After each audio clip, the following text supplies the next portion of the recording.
नमस्कार, देश का सबसे पुराना चैनल, नमस्कार देश का सबसे भरोसेमंद चैनल और इसी चैनल जी न्यूज पर बहस के नंबर 1 शो ताल ठोक के में आपका स्वागत है। मैं हूं दीपक चौरसिया। देश में समान नागरिक संहिता यानी यूसीसी की मांग लगातार जोर पकड़ रही है, लेकिन इस बार मामला केंद्रीय गृह मंत्री अमित शाह के बयान से गर्मा गया है। महाराष्ट्र के कोल्हापुर में विजय संकल्प रैली के दौरान शाह ने दावा किया कि देश अब यूसीसी पर आगे बढ़ चुका है।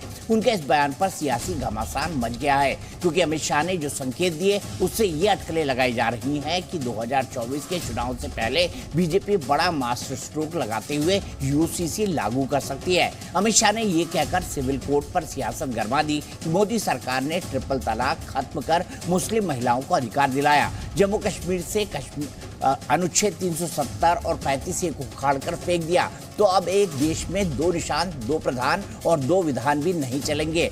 और तो और उन्होंने एक कदम और आगे बढ़कर ये भी कहा कि देश के कई राज्यों की बीजेपी सरकारें यूसीसी पर काम कर रही हैं, उनके घोषणा पत्र में है। शाह का बयान सामने आते ही एआईएमआईएम चीफ असदुद्दीन ओवैसी इस मामले में कूद पड़े और हुकार भरी कि यूसीसी के नाम पर कोई मुसलमानों के मौलिक अधिकार नहीं छीन सकता। उन्होंने संविधान का हवाला देकर दावा किया कि मुस्लिमों की धार्मिक संस्कृति और तमाम रिवाज पूरी तरह सुरक्षित है। तो वहीं कई विपक्षी दल भी शाह के बयान के बाद खुलकर यूसीसी की मुखालफत में ताल ठोक रहे हैं।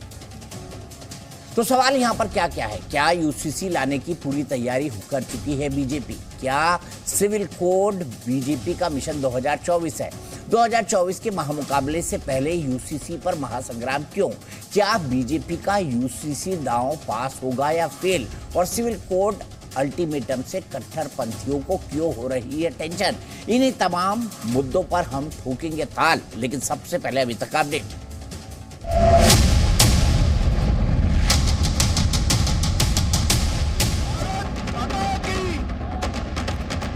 भारतीय जनता पार्टी की सरकारें कॉमन सिविल कोड की दिशा में आगे बढ़ गई। हम किसी भी हाल में इन चीजों को खोने को तैयार नहीं है, इसीलिए हम यूसीसी के खिलाफ हैं। एक देश में 2 निशान, 2 प्रधान, 2 विधान नहीं चलेंगे। सबको लाके जब एक बढ़िया बिस्तर में डाल देंगे तो उस वक्त क्या होगा, ये सब बीजेपी को सोचना चाहिए। सोच समझ के कुछ लाए ना, पहले डिस्कस तो करे। कोई भी सरकार यूसीसी के नाम पर मुझसे मेरा फंडामेंटल राइट नहीं छीन सकती। यूसीसी हो जाने से तमाम मुसलमान महिलाओं को बहुत दुखजनक हालत में है, उनसे मुक्ति हो जाएगी। ये देश की खूबसूरती एक कल्चर नहीं हो सकता, इसमें हजारों कल्चर हैं और वो कल्चर प्रॉस्पर करेंगे, वो कल्चर रहेगा तो ही भारत की ताकत है। जो हमारी समिति बनी है यूनिफॉर्म सिविल कोड, उस समिति का रिकमेंडेशन अक्षरशः हम लागू करेंगे। भारतीय जनता पार्टी हमेशा ही डिवाइड एंड रूल की नीति अपनाती है। यूनिफॉर्म सिविल कोड भी लागू करने का काम हमने शुरू किया है। मैं खुली चुनौती देता हूं कांग्रेस को, वो लागू करके दिखाए जहां पर उनकी सरकार है। यूनिफॉर्म सिविल कोड पर व्यापक चर्चा की जरूरत है। यूनिफॉर्म सिविल कोड जो है ये भारतीय जनता पार्टी के नेताओं की मांग है, भारत की जनता की मांग नहीं है। यूनिफॉर्म सिविल कोड पर भारतीय जनता पार्टी का स्टैंड बड़ा क्लियर है। भले से केंद्र में सीधे सीधे ना, लेकिन अपने प्रशासित राज्यों के अंदर उन्होंने ज्यादातर में यूसीसी के लिए कमेटी बना दी है और कभी भी यूसीसी की कमेटी की रिपोर्ट आने के बाद जो समान नागरिक संहिता है उसको लागू किया जा सकता है।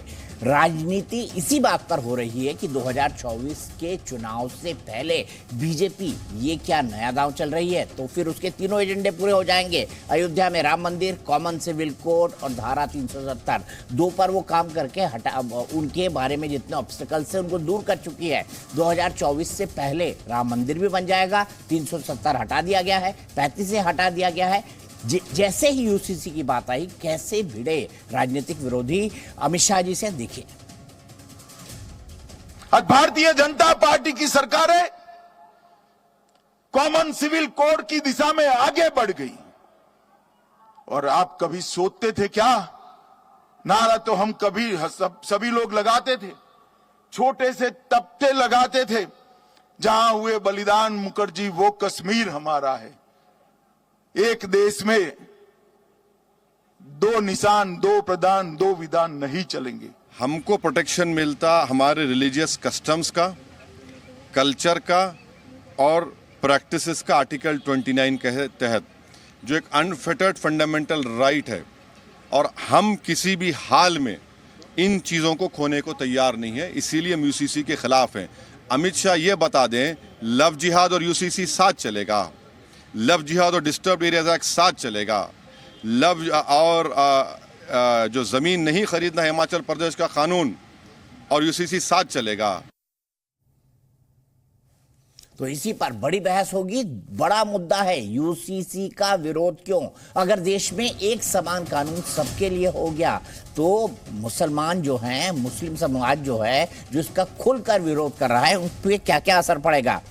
उनकी जो बहुविवाह होते हैं, 4 शादियों का अधिकार है उन्हें शरिया के हिसाब से, वो बंद हो जाएगा। तलाक भी जो है नियम कानून के हिसाब से मिलेगा। 3 तलाक सरकार वैसे ही बंद कर चुकी है। बच्चे को अगर गोद लेना है तो वो आसान हो जाएगा। और संपत्ति के बंटवारे में महिलाओं को अधिकार मिलेंगे। अगर ये होता है तो किसको दिक्कत है, क्यों दिक्कत है? इसी पर बात करने के लिए मेरे साथ भारतीय जनता पार्टी के राष्ट्रीय प्रवक्ता गौरव भाटिया जी जुड़ चुके हैं। मेरे साथ सैयद असीम वक्कार जी जुड़ेंगे, जो कि स्पोक्स पर्सन है AIMIM के। मेरे साथ थोड़ी देर में अतीकुर रहमान साहब जुड़ेंगे, जो कि इस्लामिक स्कॉलर हैं। DK दुबे साहब पॉलिटिकल एनालिस्ट हैं, RSS से जुड़ाव रखते हैं, वो भी मेरे साथ हैं। हाजी खान साहब इस्लामिक स्कॉलर हैं, वो मेरे साथ हैं। और सुशील पंडित जी एक पॉलिटिकल एनालिस्ट और कश्मीरी पंडित। यूसीसी कैसे बेहतर हो सकता है, उस पर सुशील पंडित जी ने काफी काम किया है। लेकिन सबसे पहले गौरव भाटिया जी, सीधा सवाल। AIMIM कह रही है कि डराने के लिए जो है यूसीसी का खौफ दिखाया जा रहा है, जबकि अभी तो इस पर डिस्कशन भी केंद्र सरकार ने नहीं शुरू किया। राज्य सरकारों में आपने जरूर कमेटी बना दी है और वहां लागू कर सकते हैं आप। क्या 2024 से पहले केंद्र का भी यूसीसी का ड्राफ्ट सामने आ जाएगा?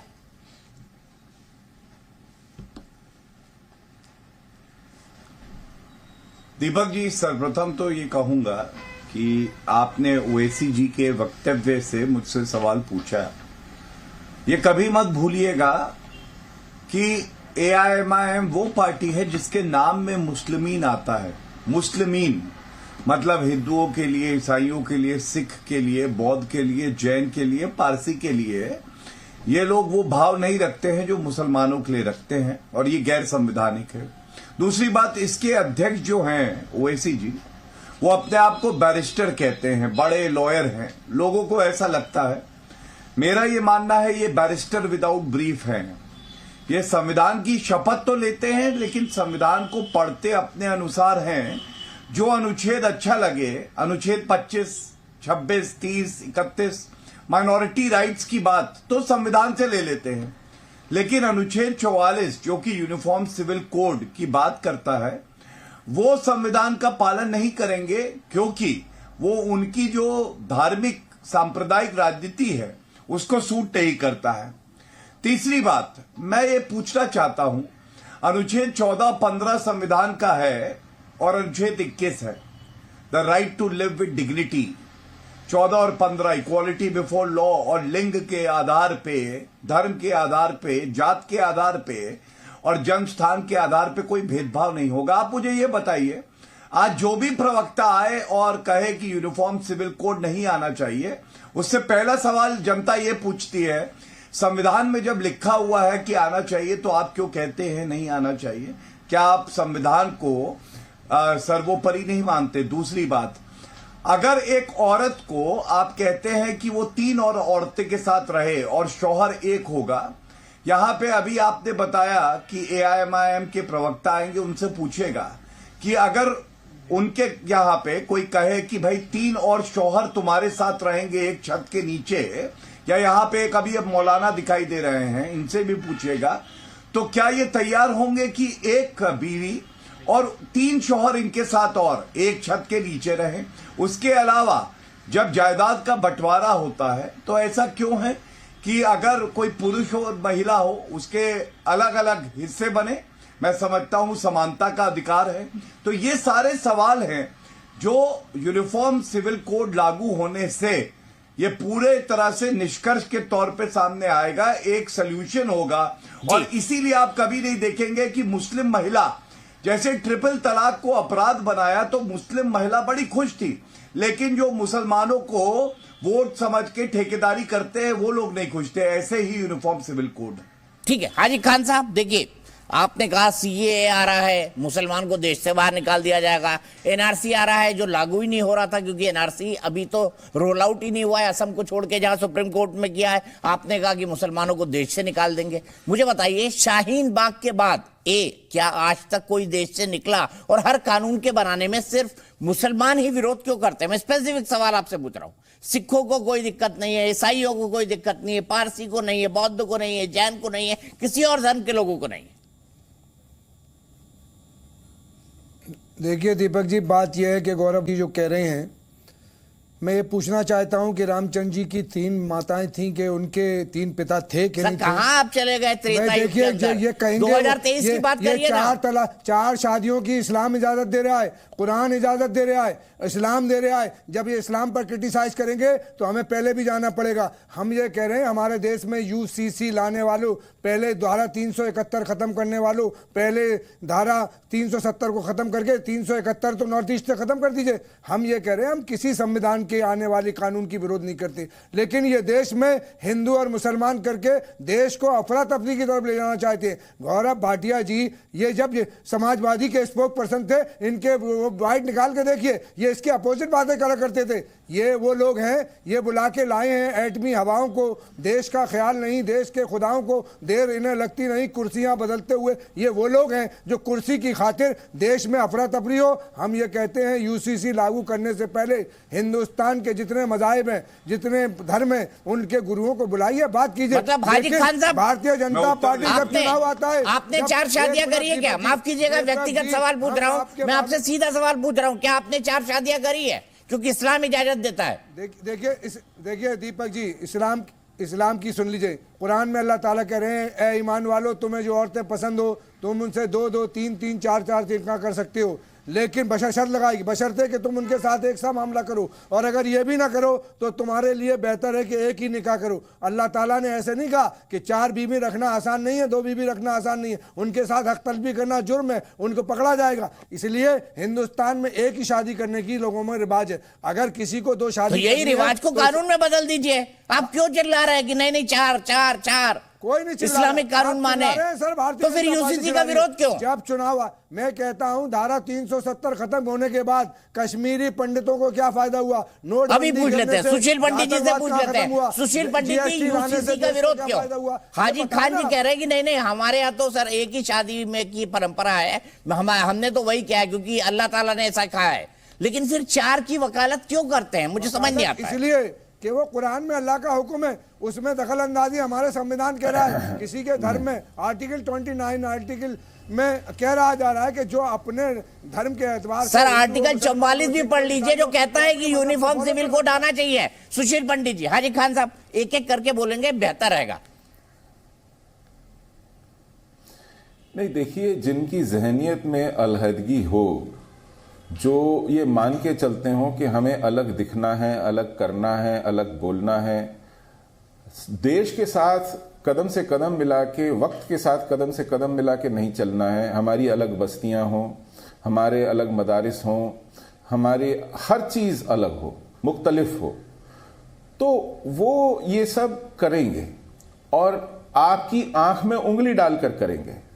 आप लाख संविधान को कोट करें, आप लाख लॉजिक को, रैशनल को कोट करें, ये साइंटिफिक एविडेंस मानने वाले नहीं हैं। इनकी जहनियत में अलहदगी है और उसके चलते ये चाहे अमल में कुछ भी कर रहे हों, लेकिन ये बहस में वो अलहदगी जरूर लेके आएंगे। अब इन्होंने मान लिया कि साहब अल्लाह ताला ने फरमाया है कि आपके लिए एक ही काफी है और अगर आप चाहें, अगर आप कर सकें तो कर ले। कोई जबरदस्ती नहीं है अल्लाह की तरफ से कि आपको करना ही है, ऐसा नहीं है। लेकिन ये अपने लिए वो अलहदगी पसंद जहनियत के तहत इसको बनाए रखना चाहते हैं, जबकि ऐसे कई इस्लामी मुल्क हैं जहां इस पर पाबंदी है। ऐसे बहुत से इस्लामी मुल्क हैं जिन्होंने यूनिफॉर्म सिविल कोड बनाया है और उसके तहत बताइए कौन सा मुल्क है? एक मुल्क की मिसाल दी है, बयानी झूठ बोलकर देश में धूज मत फैलाइए। बताइए कौन से मुल्क में नहीं है? देखिए साहब, एक मुल्क बयान कर दीजिए। इंडोनेशिया जानते हैं आप? इंडोनेशिया समझते हैं एक मुल्क गए हैं कभी? इंडोनेशिया, मलेशिया कानून उठा करके देख लीजिए, जहां 80% लोग मुसलमान हैं बिना तलवार के। 80-90% लोग मुसलमान हैं बिना किसी लड़ाई के। वहां का सिविल कोड देख लीजिए, वहां का सिविल कोड देख लीजिए, वहां इजाजत नहीं है आप एक बीवी के होते हुए दूसरी रख लें। इसी तरह देखिए, इसी देश में यहीं गोवा के अंदर यूनिफॉर्म सिविल कोड है। क्या वहां से सारे मुसलमान खारिज हो गए, छोड़ के चले गए? उनका रहना वहां मुश्किल हो गया। ठीक है सुशील जी, यहीं से आगे बढ़ते हैं। और आज नहीं रखते, इबादत नहीं करते। ठीक है हाजी भाई, एक एक करके हम बोलते हैं तो ज्यादा बेहतर होगा। मैं सभी से ही रिक्वेस्ट करूंगा। आसिफ वकार जी, मेरा सीधा सवाल आपसे है, आपके लिए सबसे पहले कुरान है या संविधान है? कुरान करीम। मतलब आपके लिए संविधान नंबर 2 है? क्योंकि आपके लिए भी वही है ना, मेरे लिए नहीं है। मेरे लिए संविधान नंबर 1 है सर, लेकिन मेरे लिए संविधान नंबर 1 है। और जो मेरी आस्था है वो आस्था है, क्योंकि मैं संविधान के सभी प्रावधानों को मानता हूं। मुझे बोलने तो दीजिए जी। देखिए, आपने मुझे बुलाया है हम लोग की बात सुनने के लिए, हम आपका भाषण सुनने नहीं आए हैं। बोलिए ना सर, हमें पूरी बात कहने दीजिए। फिर आप अगर बॉल मुझ पे डालेंगे तो मैं थोड़ा सा तो जवाब दूंगा आसिफ भाई। सर, जिस देश में इंसानों में ही फर्क किया जाता है कि तुम ऊंची जाति के और ये नीची जाति के हो, या मध्यम जाति के हो, या आदिवासी हो, फलां, आप समान नागरिक कानून की बात करते हैं। मैं आप ही से पूछ रहा हूं चौरसिया जी, जो मनुस्मृति में वर्ण हैं 4, ब्राह्मण, क्षत्रिय, वैश्य और शूद्र, इसमें से आपका वर्ण कौन सा है? बताइए मुझे, मैं जानना चाह रहा हूं। फिर आप बोलेंगे मैं बीच में बोल रहा हूं, फिर आप बोलेंगे मैं बीच में बोल रहा हूं। असीम भाई, ये तो आपने दुविधा पैदा कर दी। सर सुनिए सर, सुनिए। आपके लिए खाली नहीं, ये पूरे देश के लिए, जहां जहां जी देखा जाता है, जी के दर्शकों के लिए मैं सवाल पूछ रहा हूं कि जहां पर जातियों के हिसाब से काम बांटे गए हों, जहां पर कि तुम यह वाला काम करोगे क्योंकि तुम्हारी ये जाति हो, तुम ये काम करोगे, तुम हुकूमत करोगे, तुम्हारी ये जाति है, जहां के ऊपर नाली साफ करने के लिए एक अलग तरीके के लोगों को इकट्ठा किया गया हो, अलग तरीके के लोग रखे गए हों, जहां पर हुकूमत करने के लिए अलग तरीके के लोग हों, वहां आप समान नागरिक जनता की बात कर रहे हैं। मैंने पूछ लिया, बाकी सबसे सवाल है। ना, मैं जवाब दे रहा हूं आपको, मैं जवाब दे रहा हूं। देश में मैं आपसे पूछ रहा हूं, मैं जवाब दे रहा हूं। सुनिए सर, अभी ले लीजिए ना जवाब आप। उसका दीजिए। असीम भाई सवाल भी पूछते हैं, जवाब भी नहीं लेते हैं। सर एक लाइन बोल दूं, सर एक लाइन, उसके बाद बोलिएगा, बड़ा मजा आएगा। 370 हटा दी, 371A हिमाचल में आपने धारा लगा रखी है, अरुणाचल में लगा रखी है, नागालैंड में, मिजोरम में, मेघालय में, असम में। अगर कश्मीर में जमीन नहीं खरीद सकते थे तो आप अपनी दुकान और प्लाट और मकान अरुणाचल में भी नहीं खरीद सकते हैं, नागालैंड में भी नहीं खरीद सकते। अरे सर, आपने कह दिया ना आपके लिए कुरान ऊपर है, तो फिर ये बातें क्यों कर रहे हैं आप? हटाएंगे नहीं हटाएंगे? आपने कह दिया ना कुरान ऊपर है। चलिए मैं आप जवाब दे देता हूं। आप कह रहे हैं ना जाति से सब कुछ होता है। अगर मेरी जाति के हिसाब से मैं रहता तो किसी पान की दुकान पे भी पान लगा रहा होता। असीम वकार जी सुन लीजिए ना, जवाब सुन लीजिए। मैं कह रहा हूं जो लोग जातियां बना रहे हैं वो समान कानून कैसे बना सकते हैं? सर मैं यही बता रहा हूं। मेरा सीधा ये जो वर्ण है ना, जाति नहीं है, वर्ण है। जाति तो अंग्रेजों ने दी। और मैं आपको उसके ऊपर एक और बता दूं, अगर मैं अपनी जाति के हिसाब से चल रहा था तो कोई पान लगा रहा था किसी ठेले पे। लेकिन आज जो मैं काम कर रहा हूं वो एक ब्राह्मण का है। ब्राह्मण यानी पढ़ना लिखना और लोगों को समझाना, समाज के अन्य लोगों को समझाना।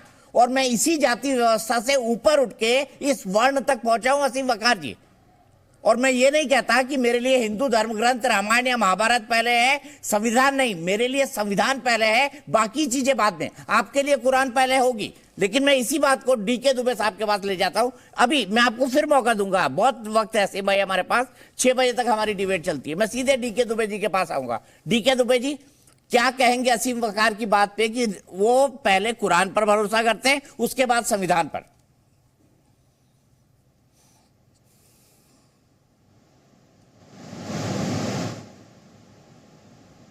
म्यूट है आपका दुबे जी, कनेक्शन।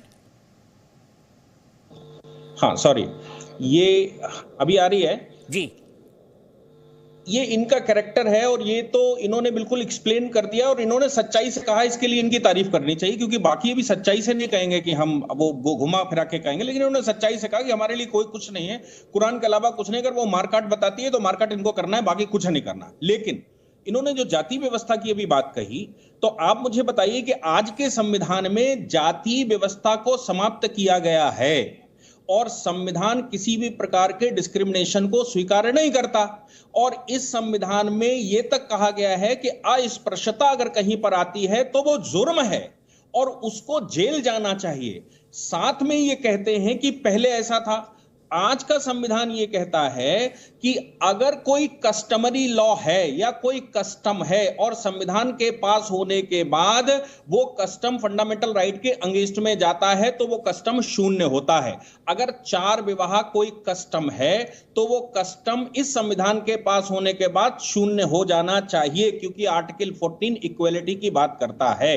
दूसरी बात वो दूसरे सज्जन कह रहे थे, तो क्या पाकिस्तान के निर्माण के बाद फैमिली लॉ में ऑर्डिनेंस नहीं आया क्या 1961 में? और उस ऑर्डिनेंस में 4 निकाह को रोका गया है। ये कहा गया है कि 1 निकाह ही होगा, 1 निकाह के बाद दूसरा निकाह अगर वो करते हैं, ये ऑर्डिनेंस है 1961 का पाकिस्तान का। कोई बाहर हमारे, अगर हम 72 भारत की बात करते हैं तो वो एक समय हिस्सा था हमारा, तो उसमें उसने कहा है कि 1 निकाह ही होगा। दूसरे निकाह के लिए अगर वो करते हैं तो फिर पहली बीवी में कोई ना कोई कमी बतानी पड़ती है, उन्होंने क्लासिफाई किया उसको, और उसके बाद उसकी कंसेंट लेनी पड़ती है। वो कंसेंट के बाद अथॉरिटी के सामने प्रेजेंट होना पड़ता है। अथॉरिटी अगर अप्रूवल देती है तो ही दूसरा विवाह हो सकता है, और उसके लिए बताना पड़ता है कि उसके बच्चे नहीं हो सकते, वो डिसेबल्ड हैं या फिर मेंटली इंसेन है, कुछ ऐसा बताना पड़ता है। और अगर ये कंसेंट न ली गई और सीधा निकाह कर लिया गया तो जेल के प्रावधान हैं। क्या ये उसको स्वीकार नहीं करते? मैं तो ये कह रहा हूं कि जिस समय ये प्रावधान आए होंगे, चाहे वो कुरान मजीद में आए हों या हदीस में आए हों, ये जिस समय प्रावधान आए होंगे उस समय युद्धों का समय था, महिलाएं मतलब पुरुष मारे जाते थे, महिलाएं रहती थी, तब उस समय ये कहा गया होगा कि नहीं भाई 1, 2, 3 या 4 भी कर सकते हो, लेकिन अगर उनको इक्वलिटी नहीं दे सकते या उनकी खिदमत नहीं कर सकते तो केवल 1 ही बेटर है। लेकिन उस समय महिलाएं, आप समझो कि वो किस व्यवस्था में थी, महिलाएं ज्यादा थी, पुरुष कम थे, युद्ध का समय था। लेकिन आज तो मुझे नहीं लगता कि कोई अबला महिला भारत में है। अबला महिला जब भारत में है ही नहीं तो फिर ये कौन अबलाओं को साथ देने के लिए 4 निकाह की बात करते हैं? सोचना ये पड़ेगा। दूसरा, डॉक्टर अंबेडकर, अच्छा मैं आऊंगा डीके दुबे जी, हम छोटा छोटा अपना संदर्भ रखें, बेहतर होगा। मैं सीधे असीम वकार जी के पास जाऊंगा। असीम वकार जी, मैं पहले एक राइडर लगा दूं कि आपने कुरान के संदर्भ में जिक्र किया मार काट का। हमारा ये मानना है कि कोई भी मजहबी ग्रंथ ऐसा नहीं सिखाता है। असीम वकार जी, मेरे सीधे सवाल का सीधा जवाब दीजिएगा। क्या आप लोग इसका विरोध इसलिए कर रहे हैं क्योंकि मुसलमान अपनी एक अलग पॉलिटिकल आइडेंटिटी बनाना चाहते हैं, वो समान कानून के साथ नहीं रह सकते, उनको अपना प्रिविलेज चाहिए ही चाहिए? देखिए, मैं जो बोलता हूं उसको बहुत गौर से सुनिएगा, और मैं सबसे बोलता हूं कि अगर आपको लगता है कि मैंने गलत बात बोली तो मैं गुनहगार हूं, मुझे आप लोग जो सजा देना चाहें दे सकते हैं। मैंने ये नहीं कहा कि मैं संविधान पे विश्वास नहीं रखता। मैंने ये कहा, आपने पूछा पहले, क्योंकि मैं मुसलमान हूं, पहले हमारे लिए हमारा कुरान है। दूसरी बात, ये जो बैठे थे इन्हीं ने मार काट फला ढमक ये वो सब कर दिया। मैंने जब बात होगी समान कानून की, नागरिक संहिता की, यूसीसी की, तो बातें खड़ी होंगी। क्या ये यूसीसी सिर्फ मुसलमानों के लिए बना रहे हैं या मुसलमानों की सिर्फ 4 शादी के लिए बना रहे हैं? या तो पहले डिक्लेयर कीजिए कि ये यूसीसी सिर्फ मुसलमानों के लिए बन रहा है, मुसलमानों के 4 शादियों के लिए बन रहा है, बाकी को इसमें नहीं लाया जाएगा, या तो ये क्लियर कर दीजिए। अगर सबको लाया जाएगा भाई, सबके लिए एक कानून। सुनिए सर, सुनिए सर, दीपक जी थोड़ा से समय देते जाइए। इसी देश में बहुत से मेट्रोपॉलिटन शहर ऐसे हैं सर, बात तो सुन लीजिए, अभी आप ही से पूछ रहा हूं। बहुत से मेट्रोपॉलिटन शहर ऐसे हैं जहां पर जो गलत काम करने वाली औरतें होती हैं उनको लाइसेंस दिया जाता है, जिस्म बेचने वाली औरतों को लाइसेंस दिया जाता है। वो जिस्म किसको बेचती हैं? पुरुषों को बेचती हैं। वो कौन पुरुष होते हैं? जो शादीशुदा भी होते हैं, गैर शादीशुदा भी होते हैं। उनके पास जाते हैं, उनको पैसा देते हैं, उनसे उनके साथ जो भी करते हूं। अब मैं आपसे पूछ रहा हूं कि एक होता है 4 शादी, 3 शादी, 2 शादी, एक होता है कि महीने में 30 दिन है और 30 नई महिलाओं के साथ जाके आप अवैध संबंध बना रहे हैं। गजब बात करते हैं, मतलब तो आप क्या होता होगा? अब मुझे समझ नहीं आता है कि समझ नहीं आता सिर्फ वकार जी, इसका यूसीसी से क्या लेना देना? सुनिए सर, अभी ये हिंदू भी करता होगा, मुसलमान भी करता होगा, सिख भी करता होगा, उसकी मर्जी भाई। सर अभी मैं आपसे कह तो रहा हूं, आपसे शादी पे आपको एतराज, आप रोज कह रहे नहीं वहां जाओ, नहीं वहां जाओ। दूसरी बात, आपके देश में, हमारे देश में, इसी देश में एक कानून बनाया गया कि मर्द मर्द से मोहब्बत कर सकता है, उससे संबंध रख सकता है शारीरिक। हमारे क्या अवैध है? हम आपका कानून मान लेंगे? बिल्कुल भी नहीं मानेंगे। आपको पसंद है दुबे जी, आप करिए मर्द मर्द मोहब्बत। हमारी क्या हराम है? हम नहीं मानते। हमारी क्या इसको गुनाह माना जाता है? अब कहां से चीजों को कहां ले जा रहे हैं भैया? अपवाद एग्जाम्पल नहीं बनते हैं आपको नहीं। और आपने जितना मैंने सुना आसिफ भाई, सुनिए सर, अरे सर लगातार भाषण मैं किसी को नहीं देने दे रहा ना। मैंने दुबे जी को भी रोका, गौरव जी को भी रोका। अब आप अपनी बात कह चुके, अब इसका जवाब भी तो ले लीजिए आसिफ भाई। आप अपनी बात कह चुके, जवाब भी तो ले लीजिए और संदर्भ जरा छोटे छोटे रखिए, ज्यादा बेहतर होगा। गौरव जी मैं सीधे आना चाहता हूं।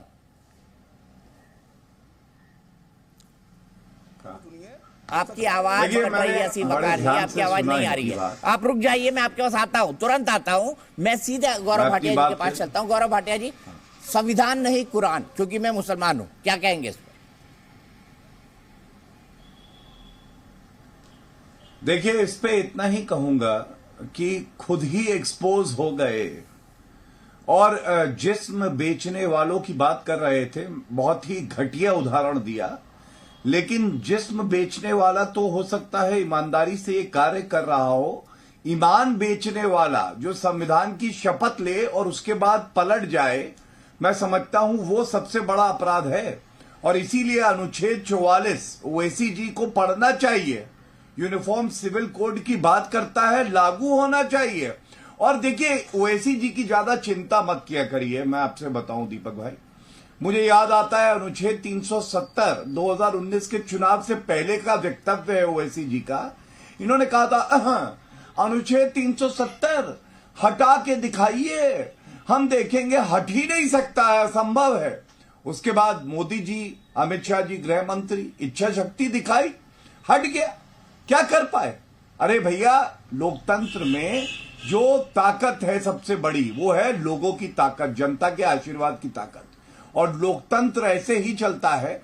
दूसरी बात मैं आपको बताऊं, ट्रिपल तलाक सर्वोच्च न्यायालय ने कहा गैर संवैधानिक है, उसको अपराध बना दिया गया। ओवैसी जी फिर बोले, आपको मालूम है मुसलमानों को ये सब्जी मूली की तरह समझते हैं, वोट बैंक है उनके, तो आग लगाने का काम इन्हीं को आता है। तो इन्होंने कहा कि ये गलत है, मैं नहीं मानूंगा। क्या हुआ? अपराध बना, उस कानून का पालन हो रहा है। और जो मुसलमान मर्द हैं जो अपराध कर रहे हैं, उनके खिलाफ कार्रवाई हो रही है, नहीं रोक पाए। इसी तरह से यूसीसी में भी मैं एक बात आपको बता दूं, क्योंकि मैं विधि को थोड़ा सा समझता हूं, संविधान को समझता हूं। सबसे महत्वपूर्ण क्या है? जहां पे संविधान में जो लिखा है, जो हक मूल अधिकार हैं, या अनुच्छेद 44 जो कि डायरेक्टिव प्रिंसिपल में है, और दूसरी तरफ कस्टम्स है, प्रथा है, अगर इनमें कॉन्फ्लिक्ट होगा तो कौन जो है सर्वोपरि होगा? कौन सी चीज का पालन होगा? संविधान का होगा। ये बात ये लोग नहीं समझ पाते हैं। और मैं बड़े भारी मन से एक बात और कहता हूं, देखिए, कुरान में आप देखिए काफिरों की बात करी गई है। दीपक भाई, हमारे लिए संविधान से ऊपर कोई नहीं है। अगर मुसलमान भाई हैं, बहन है, ये भी हमारे देश का हिस्सा है, हम इनके लिए जान दे देंगे। और ये हमें काफिर समझ रहे हैं। संविधान भाईचारे की बात करता है और कुछ आयतें ऐसी हैं, मैं आपको बता दूं, सूरत 4 आयत 56 आप पढ़ लीजिएगा, उसमें लिखा है कि कोई काफिर अगर है तो उसको मार देंगे। तो मैं पूछना चाहता हूं, क्या ओवैसी जी गौरव भाटिया को मार देंगे? हम मर जाएंगे। ठीक है, मैं सवाल पूछूंगा आपका, लेकिन मैं यहाँ पर एक राइडर जोड़ दूं, जो भी लोग अपने विचार रख रहे हैं, ये उनके विचार हैं, हमारे राइडर आप जोड़ते रहिए, मैं वही कह रहा हूं जो है। ठीक है, मैं पढ़ भी दूंगा। ठीक है, कोई बात सीधे यहाँ से चलता हूँ, मैं सीधे चलता हूँ अतीकुर रहमान जी के पास। मेरा ये मानना है कि मुसलमान मेरे लिए भी खड़ा रहेगा क्योंकि वो मेरा भाई है। ठीक है, बस अतीकुर रहमान जी के पास चलते हैं। अतीकुर रहमान जी, आपके लिए कुरान पहले या संविधान? जी शुक्रिया दीपक जी, लेकिन दीपक जी इस बात का भी जवाब दूंगा मैं, और गौरव भाटिया जी भी की बात का जवाब देना चाहूंगा, अगर आप मुझे उम्मीद है मौका देंगे। आपका जो प्रश्न है दीपक जी के पहले कुरान या पहले संविधान, ये ऐसा ही क्वेश्चन है, ऐसा ही सवाल है जैसे कि मैं आपसे पूछूं कि आपके लिए आपकी माता ज्यादा पूछनी है या आपके पिता? मैं कहूंगा माता। मेरे लिए तो दोनों बराबर है। मैं कहूंगा माता। मेरे लिए दोनों बराबर है। मैं कहूंगा माता, जो मुझे इस दुनिया में लेकर आई, इसीलिए हम भारत माता की जय बोलते हैं। ये आपका व्यू पॉइंट है, भारत माता की जय, इसीलिए आप अपना व्यू पॉइंट बता दीजिए ना कि आपके लिए कुरान पहले या संविधान? अतीकुर रहमान जी, इसमें कोई संशय होना ही नहीं चाहिए। दोनों बराबर हैं, दोनों बराबर हैं। कुरान और मेरा धर्म, मेरा मजहब, मेरे अपने घर में। क्या सवाल है गौरव जी? दीपक जी, मैं चाहूंगा कि कोई मुझे टोके ना। अच्छा, एक मिनट, गौरव जी एक सवाल पूछना चाहते हैं। ठीक है गौरव भाटिया जी, फिर आप बोलिए आराम से। गौरव भाटिया जी, गौरव भाटिया जी पूछिए सवाल। नहीं, अतीकुर भाई जी, मैं आपको बिल्कुल टोकना नहीं चाहता हूं। सबसे पहले तो मैंने जैसा कहा कि अगर अतीकुर रहमान पे कभी कोई दिक्कत आएगी तो हम अपनी जान दे देंगे, क्योंकि वो हमारे देश के नागरिक हैं। भाई, मैं आपसे ये पूछना चाह रहा हूं, अगर संविधान और कुरान में कॉन्फ्लिक्ट आएगा, और आता है, कई ऐसे मुद्दे हैं, तो आप संविधान का पालन करेंगे या कुरान का करेंगे? बस यही बात पूछ रहा हूं। और मुझे काफिर तो नहीं मानेंगे ना?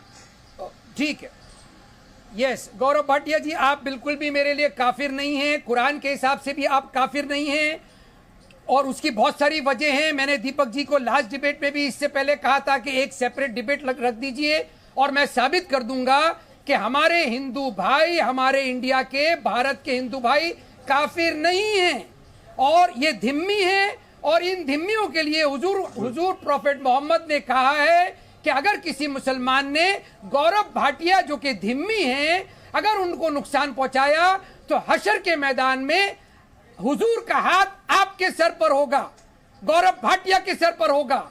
मुझे कोई राइट नहीं बनता है, मुसलमानों को कोई राइट नहीं बनता है कि हमारे हिंदुस्तान के हिंदुओं को काफिर समझे या उनको कोई तकलीफ पहुंचाए। I have made my self, I hope, clear. दूसरा प्रश्न, जब कभी कॉन्फ्लिक्ट आया, जब कभी पहले तो अलबत्ता कॉन्फ्लिक्ट आने की गुंजाइश पैदा नहीं हो सकती, क्योंकि कुरान इक्वालिटी में बिलीव रखता है। कुरान हमको अगर कोई सबक सिखाता है, चार शादियों का अवसर देता है कि नहीं अतीक भाई? क्या 4 शादी करना एक मर्द के लिए इक्वालिटी है? ये भी बता दीजिए साथ साथ।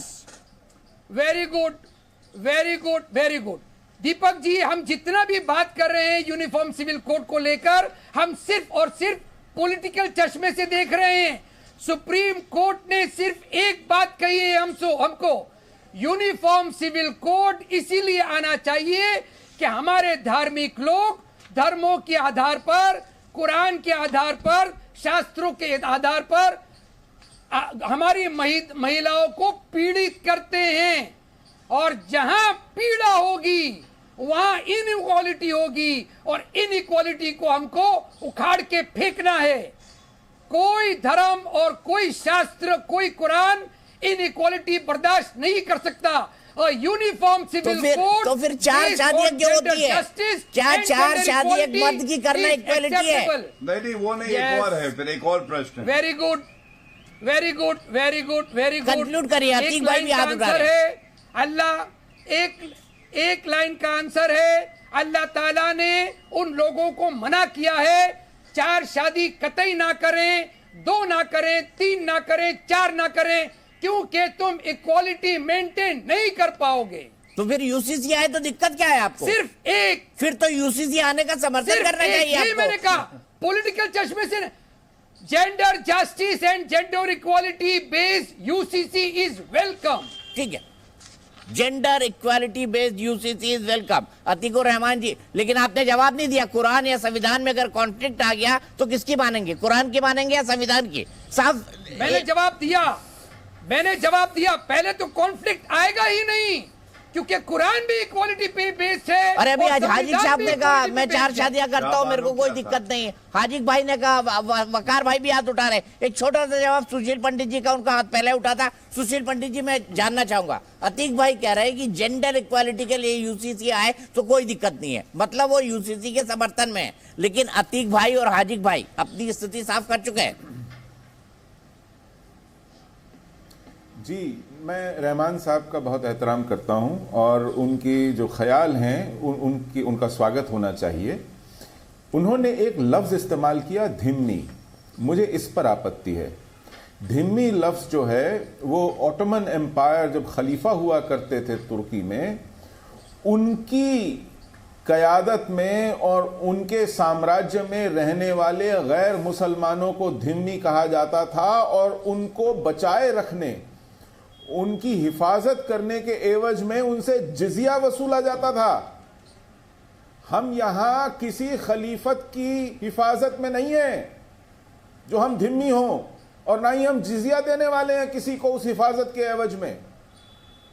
हम एक खुद मुख्तार मुल्क के बहुत ही इंडिपेंडेंट, फ्रीडम लविंग हिंदूज हैं, और इस मुल्क में किसी के रहमो करम पर, किसी की मेहरबानी पर और हिफाजत पर नहीं, अपने संविधान के अंदर गर्व करते हुए रहते हैं। हम धिम्मी कतई नहीं है। ये बात सबको वाजे हो जानी चाहिए, साफ समझ आ जानी चाहिए। और रही बात कॉन्फ्लिक्ट ना होने की, जवाब देना चाहूंगा।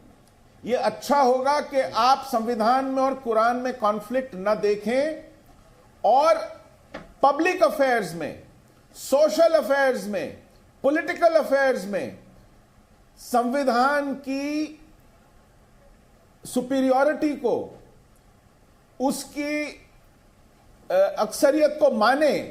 अपने घर में, अपने अकीदे में, अपने मजहब में, अपनी नमाज रोजा में, अपनी ज़कात में आप अपना इस्लाम और अपना कुरान माने, वो तब तक ठीक है। लेकिन जैसे ही आपके अलामात, आपके काम, आपका बिहेवियर किसी दूसरे के इंटरेस्ट के कॉन्फ्लिक्ट में आता है और डिस्प्यूट खड़ा होता है, तो वहां संविधान, पिनल कोड, क्रिमिनल कोड और सिविल कोड चलेगा।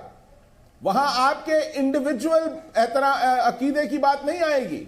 ये बात साफ हो जानी चाहिए। यूनिफॉर्म सिविल कोड का दायरा। दीपक जी जवाब। मैं आतिक भाई आऊंगा आपके पास। अब मैं आपका उनका सवाल भी बचा के रखा हुआ है कि उन्होंने खलीफा के यहाँ पे जिन लोगों को धिम्मी आपने शब्द इस्तेमाल किया था, मुझे वो याद रहेगा। लेकिन असीम भाई पहले हाथ उठा रहे थे। असीम जी, मेरा सीधा सवाल है, ये कुरान और संविधान के बीच कॉन्फ्लिक्ट क्यों पैदा किया जाता है? क्या सिर्फ ओनली आपकी पार्टी, चूंकि मुस्लिमीन इसका नाम है, मुसलमानों के वोट चाहती है, इसके नाम में है मुसलमान?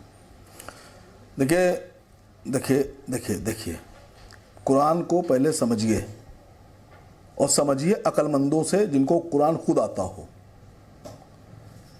कुरान में रसूल अल्लाह ने हम लोग को यह हदीस दी, हमारे रसूल पैगंबर मोहम्मद सल्लल्लाहु अलैहि वसल्लम ने कहा, हुब्बुल वतनी व मिनल ईमान, वतन से मोहब्बत और वफादारी तुम्हारा आधा ईमान है।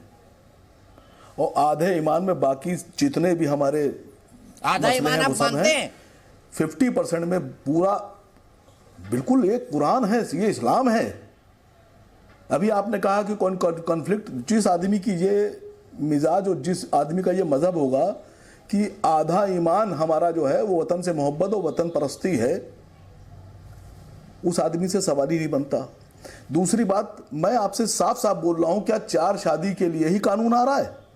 अगर आ रहा है तो भी वैसी बात करूं।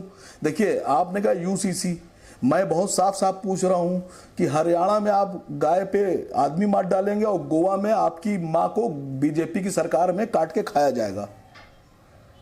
क्या ये यूसीसी में लाएंगे आप? गोवा में प्रतिबंधित करेंगे, नॉर्थ ईस्ट में प्रतिबंधित करेंगे गाय, वहां बचाएंगे या वहां खिलाएंगे? और मुझे आप एक बात समझाइए, यूसीसी कहां हुआ? मुझे एक बात समझाइए, कहां यूसीसी हुआ?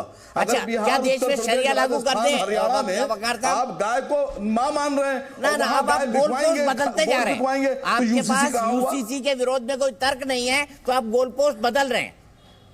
आप कहां चले गए प्रोस्टिट्यूशन पे, आप कहां चले गए गाय पे? मुझे एक बात बताइए, अगर 4 शादियों के खिलाफ यूसीसी आ रहा है तो गलत क्या है? बताइए आप, गलत क्या है?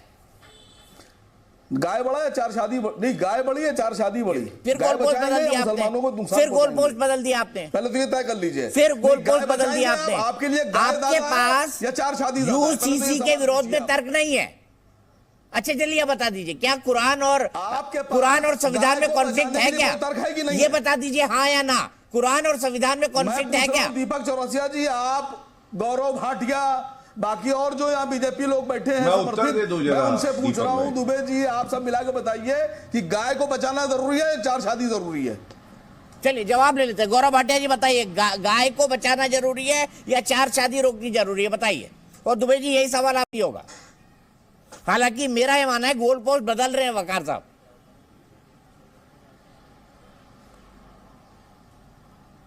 दीपक भाई, गोलपोस्ट बदलते नहीं हैं ये लोग गोलपोस्ट को कंधे में रख के दौड़ते हैं, क्योंकि इनको पता है कि जो आज का विषय है उस पर बोल नहीं पाएंगे। अरे भाई गाय पे बोल दीजिए सर, आर्टिकल 370, हिंदू धर्म के बारे में सारा ज्ञान देना, प्लीज शांत करा लीजिए। आपके बीच में बोला नहीं, मैं इतना सम्मान मैंने दिया, पार्टी में भी नहीं मिलता होगा, मैंने तब भी दिया आपको। सुनिए आप, देखिए दीपक भाई, मैं सबसे पहले ये बताना चाहता हूँ, मुझे बड़ा दुख हुआ जब आज कहा इन्होंने, मैंने आपको 10 बार बताया है कि आपसे बड़ा बदतमीज हूं मैं। अच्छा असीम भाई, आप अपनी बात कीजिए, अच्छे से बात हो रही है तो क्या झगड़ा करना? छोड़िए ना, मतलब है थूक दीजिए गुस्सा, छोड़िए। परेशान है। गौरव भाटिया जी बोले।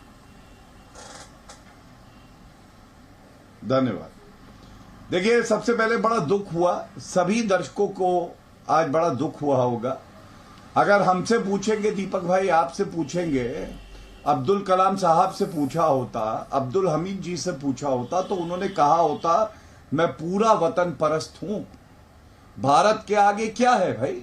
हमारी पहचान भारत से है, इस मिट्टी ने हमको सब कुछ दिया है, भारत की आन बान शान है तो हमारी है। इन्होंने कहा मैं आधा वतन परस्त हूं, तो आप आधे क्या हैं भाई? मुझे तो चिंता हो रही है सुन के भी, और ये नेशनल टेलीविजन पे बोल रहे हैं। दूसरी बात, कॉन्फ्लिक्ट कहाँ आता है? ये बार बार बात बोली गई। मैं आपको बताता हूँ कॉन्फ्लिक्ट कहाँ आता है। शांत कराइए ना। अब गधे के कहने पे गाय पे थोड़ी ना बोलने लगेंगे, मत करिए ऐसे, शांत हो जाइए। अच्छा सम्मान से देखिए कॉन्फ्लिक्ट यहाँ आता है दीपक भाई, मैं आपको सम्मान से मैं दोनों से रिक्वेस्ट कर रहा हूँ, गौरव भाई, अतीक भाई, दोनों से। आप बीच में बोलेंगे तो मैं ऐसे ही मिनट में ठीक कर दूंगा, 3रा मिनट नहीं लगेगा। अच्छा अतीक भाई ऐसी लैंग्वेज नहीं, प्लीज मैं बोल रहा हूँ, प्लीज। गौरव जी से भी मैंने प्लीज कहा, प्लीज कह रहा हूँ। अपनी औकात के अंदर बदतमीजी बिल्कुल बर्दाश्त नहीं है, बिल्कुल बर्दाश्त नहीं है। अच्छा, और गधों को बुला के डिबेट करा रहे हैं आप बैठा कर दीपक चौरसिया जी। ठीक है,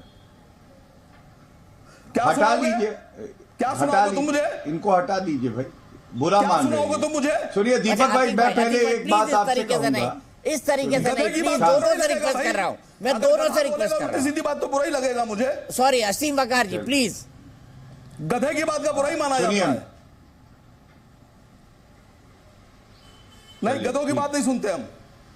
ऐसा है दीपक भाई, डिबेट का, किसी भी संवाद का पहला नियम क्या होता है आपको मालूम है?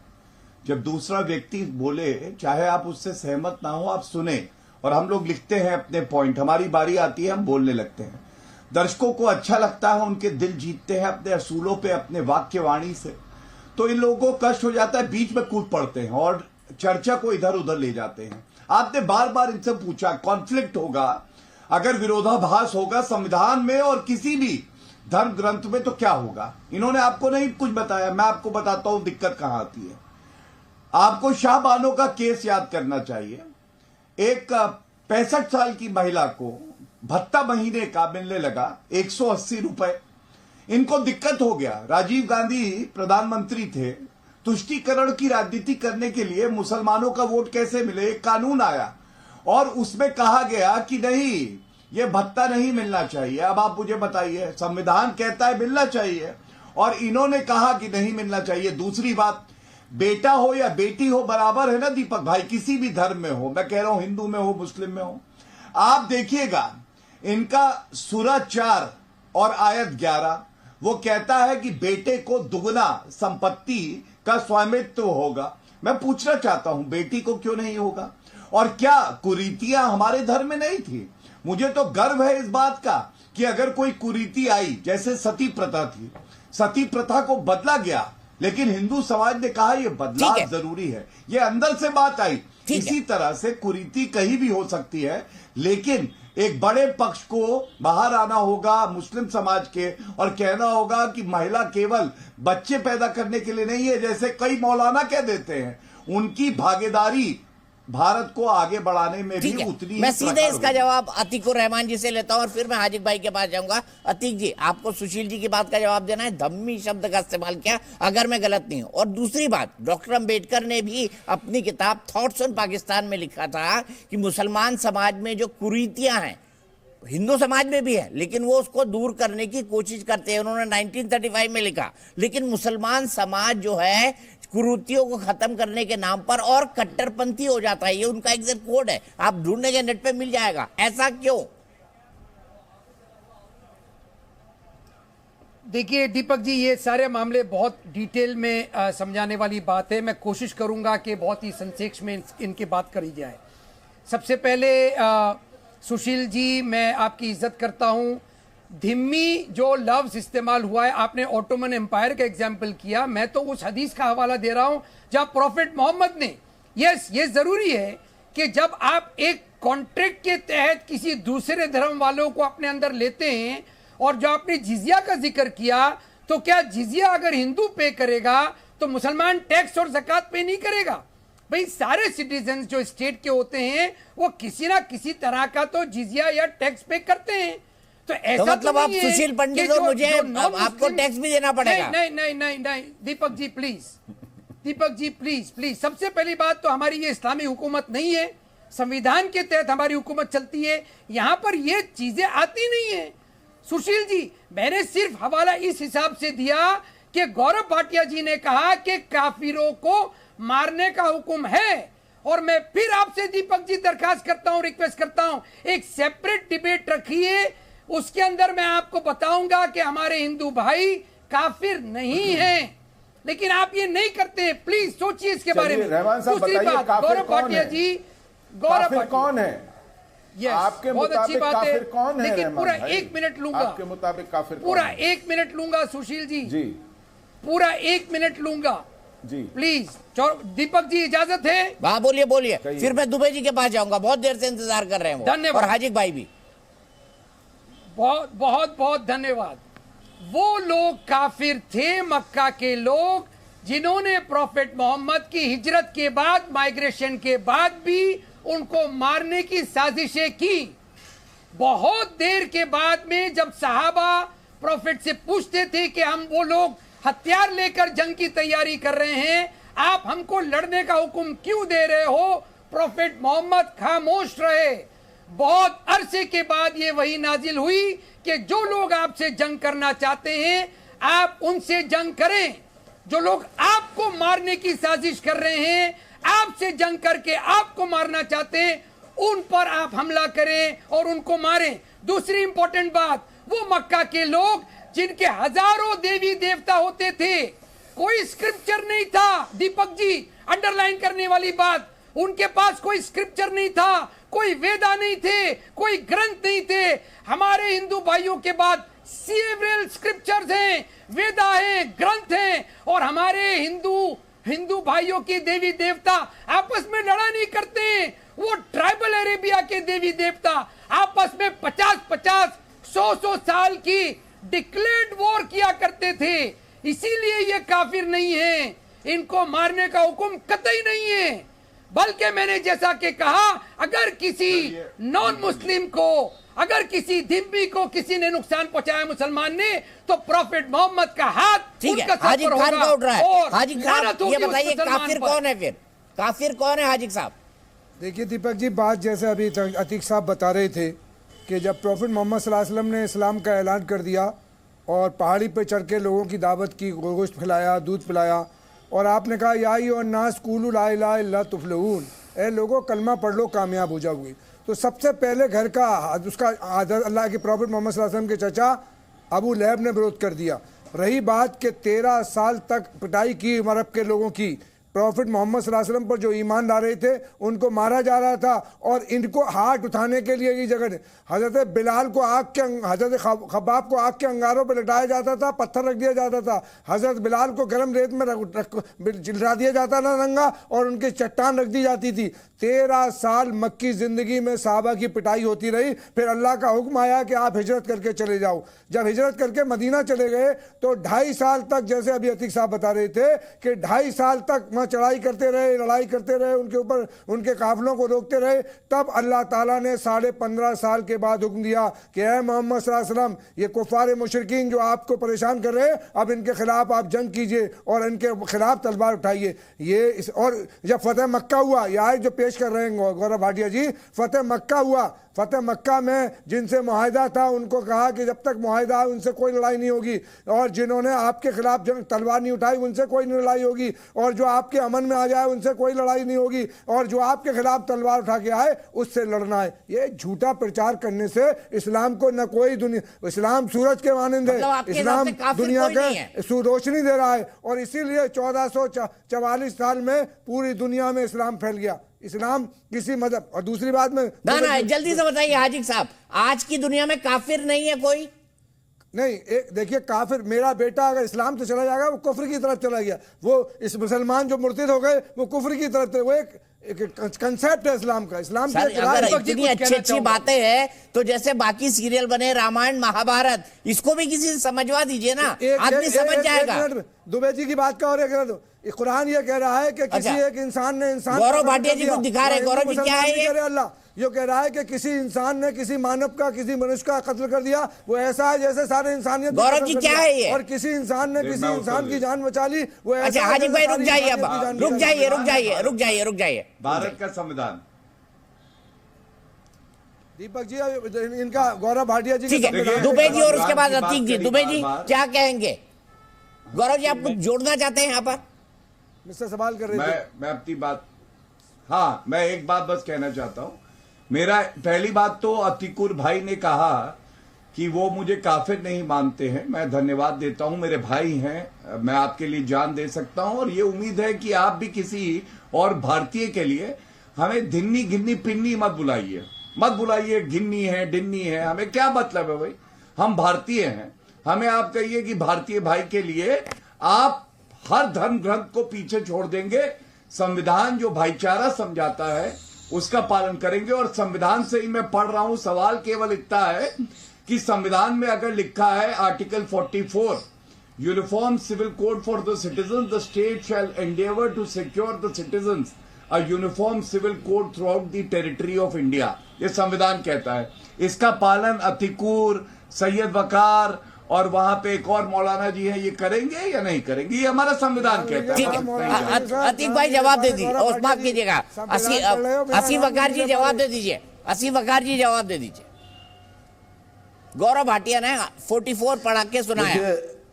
देखिए नहीं, देखिए बात समझिएगा, मैंने एक बहुत सीधा सवाल पूछा था कि मुसलमानों की शादियां ज़्यादा ज़रूरी हैं या गाय को बचाना ज़रूरी है। हाजी खान साहब भी आप लोग के झांसे में आ गए, पूरा समझाने लगे, और अतीकुर रहमान भी आ गए, जबकि सवाल यही हो रहा था।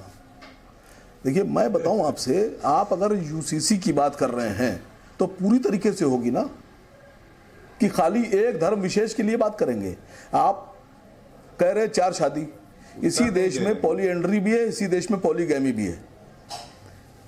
भी है, तो क्या खाली मुसलमानों की 4 शादी पे आप कानून बनाएंगे, बाकी सब पे छोड़ देंगे? या जो पॉलीगैमी और पॉलीएंट्री पर अगर आप बढ़ाना चाहते हैं तो सब पे बनाएंगे। जहां महिलाएं 4-4 शादी कर रही हैं, क्या उसको भी लेके आएंगे? उसमें नहीं लेके आएंगे। हिंदू कोड तो पहले से ही है देश के। हाजी खान साहब नहीं पूछ रहे हैं आपसे, अतीक रहमान साहब अपनी काबिलियत दिखा रहे हैं। भाई माफ कीजिएगा अतीक भाई, डिबेट है ये, मैं अपने दिल की तकलीफ कह रहा हूं आप लोगों से। इन्हीं ने, गौरव भाटिया जी ने बिल्कुल जवाब नहीं दिया। गाय को बचाएंगे, गाय बचाना जरूरी है, 4 शादी जरूरी है। चौरसिया साहब ने भी नहीं दिया। भाई जरूरी थोड़ी ना है। भाई मैं आपसे कह रहा हूं कि हमारा जो इस्लाम है वो कहता है कि आप देश से वफादारी पहले कीजिए। ठीक है गौरव भाई, आपने आधी वफादारी की बात की है। गौरव भाई 20 सेकंड और फिर मैं दुबे जी का क्लोजिंग कमेंट लूंगा। माफी चाहूंगा दुबे जी, आज थोड़ा गड़बड़ा गया। बचाएंगे या नहीं बचाएंगे? ठीक है, आपने सवाल उठा दिया गौरव जी। देखिए दीपक भाई, इन्होंने देखिए इनके वक्तव्य में ही कुतर्क है। इन्होंने एक तरफ तो ये कहते हैं यूनिफॉर्म सिविल कोड सबके लिए आ रहा है। जब सबके लिए आ रहा है तो केवल आप क्यों इसका विरोध कर रहे हैं? और इनको ये भी नहीं पता कि हिंदू कोड आ चुका है जो यूनिफॉर्मली सभी हिंदुओं पे लगता है, सिखों पे लगता है, जैन और बौद्ध पे लगता है। तीसरी बड़ी बात, इन्होंने बार बार कहा कि 4 शादियों से मुस्लिम महिलाओं को बचाएंगे या गाय को। तो मैं बताऊं, हमें जो सीख दी है, मैं अपनी बहन को बचाऊंगा, वो किसी भी धर्म की क्यों ना हो, लेकिन उसका हलाला हो। उससे कहा जाए कि 3 और बेगम रहेंगी तुम्हारे साथ एक छत पे, तो ये गलत है। ये अनुच्छेद 21 के विपरीत है। बीच में मत बोलिए। ये कहीं नहीं लिखा है कि अगर एक मुस्लिम बहन है तो एक हिंदू भाई उसके हक की आवाज को नहीं उठा सकता। ये इजाजत हमें संविधान देता है। यही पार्ट इनको समझना है। दुबे साहब, क्लोजिंग कमेंट आपसे चाहूंगा। आपने पूरी डिबेट सुन ली। क्या अगर कुरान और संविधान में कॉन्फ्लिक्ट होगा तो क्या नतीजा निकलेगा, बताइए आप, आपका एनालिसिस क्या कहता है? हमारा संविधान तो यही कहता है कि कोई भी कस्टम हो, उस कस्टम के ऊपर संविधान प्रिवेल करेगा, वो कस्टम नल एंड वॉइड होगा। लेकिन मेरा जवाब मैं दे दूं, वकार साहब ने कुछ सवाल किए हैं और हाचिक साहब ने कुछ सवाल किए। गोवा में Goa Daman Diu cow slaughter act है, prevention of cow slaughter act. Assam में कैटल प्रिवेंशन एक्ट है, और नॉर्थ ईस्ट में जो काटा जाता है वो मिठुन है, वो गाय नहीं है। इनको इसके वो दूसरी बात यह है कि जब आप इस्लाम की घोषणा करना है कि पैगंबर ने इस्लाम की घोषणा कर दी, तो अभी 2 दिन पहले तक डिबेट ये चल रही थी कि साहब इस्लाम तो भारत से शुरू हुआ और वो आदम लेकर आए। तो मैं ये नहीं समझ पाया कि कब शुरू हुआ। तीसरी बात जो हो रही है, 24,000 सबसे पहले आदम और सबसे आखिर में प्रॉब्लम। अच्छा 1 मिनट रुक, दुबे जी कंक्लूड करिए प्लीज। मुझे नागालैंड जाना है, आपने नॉर्थ ईस्ट की बात की, वहां पे अमित शाह जी बोल रहे हैं। प्रॉफिट मोहम्मद ने घोषणा कर दी टीले पर खड़े होकर कि इस्लाम अब यहां पर लागू हो जाता है। तो मैं तो उसी की बात कर रहा था, मैं कुछ और नहीं कह रहा हूं। लेकिन जब संविधान की बात आती है तो ये लोग कोई बताएंगे कि 1937 के शरीयत एक्ट से पहले family act, Indian family act या फिर वो मैरिज एक्ट और सक्सेशन एक्ट लागू था, वो सब पर लागू था। आखिर 1937 के बाद ऐसा क्या हो गया कि ये कहने कि हमें अलग कानून चाहिए, हम ठीक है, मैं यहीं पर रुकूंगा। दुबे जी एक दिन फिर से इस मुद्दे पर लंबी और बड़ी बहस करेंगे। आप सब मुझसे जुड़े, आपने बातचीत की, बहुत बहुत शुक्रिया। लेकिन ताल ठोक के मैं फिलहाल के लिए इतना